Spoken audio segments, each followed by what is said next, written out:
4. Peninggalan-peninggalan masa Hindu-Buddha. Perhatikan gambar berikut. Borobudur dan Candi Prambanan merupakan peninggalan masa Hindu-Buddha di Jawa Tengah. Candi ini dibangun pada masa kerajaan Mataram kuno dan masih bertahan hingga saat ini. Selain dua candi ini, masih banyak peninggalan-peninggalan lainnya. Apa saja peninggalan-peninggalan tersebut? Mari simak penjelasan berikut ini. Banyaknya jumlah kerajaan-kerajaan Hindu-Buddha di Indonesia mewariskan peninggalan sejarah yang banyak pula. Peninggalan-peninggalan itu antara lain adalah bangunan, patung atau arca, relief, prasasti, dan kitab-kitab. Peninggalan-peninggalan masa Hindu-Buddha yang pertama yaitu candi dan stupa. Bangunan candi dan stupa ada yang didirikan sebagai tempat pemujaan dan ada pula yang didirikan sebagai makam.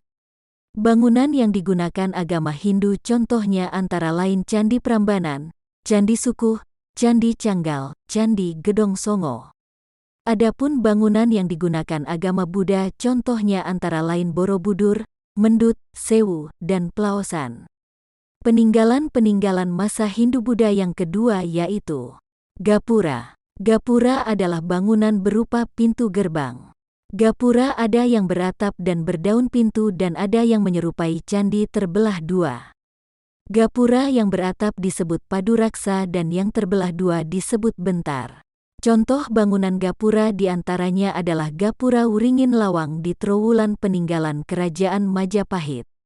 Peninggalan-peninggalan masa Hindu-Buddha yang ketiga yaitu Petirtaan. Petirtaan adalah pemandian suci di kalangan istana.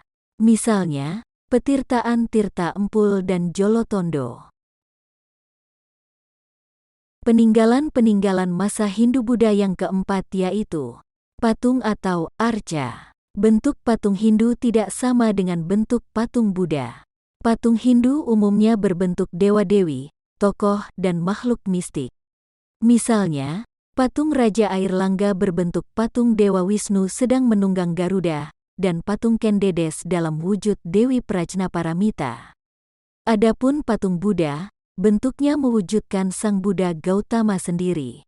Patung Buddha tampil dalam berbagai posisi.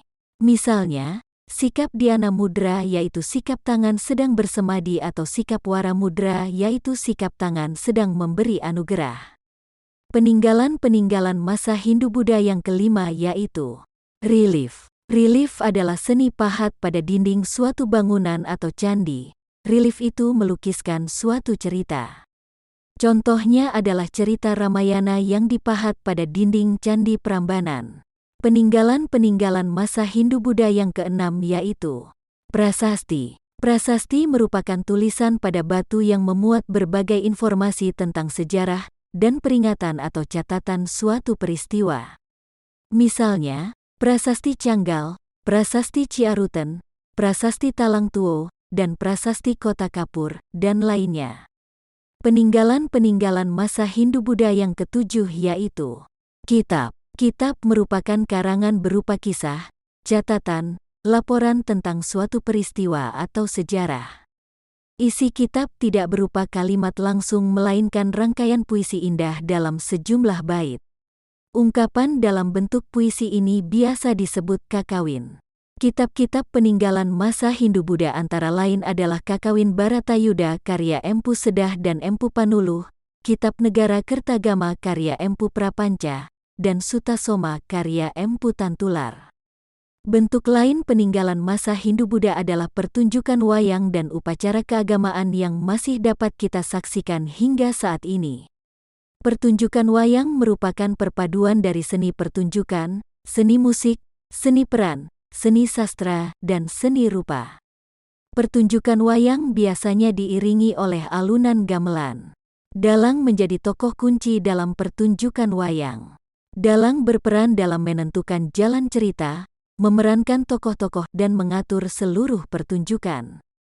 Adapun upacara keagamaan contohnya adalah ngaben dan kesodo. Ngaben merupakan upacara pembakaran jenazah pada masyarakat Hindu di Bali. Kesodo adalah upacara yang dilakukan oleh masyarakat Hindu di Tengger, Jawa Timur. Kesodo merupakan upacara mempersembahkan sesaji ke kawah Gunung Bromo.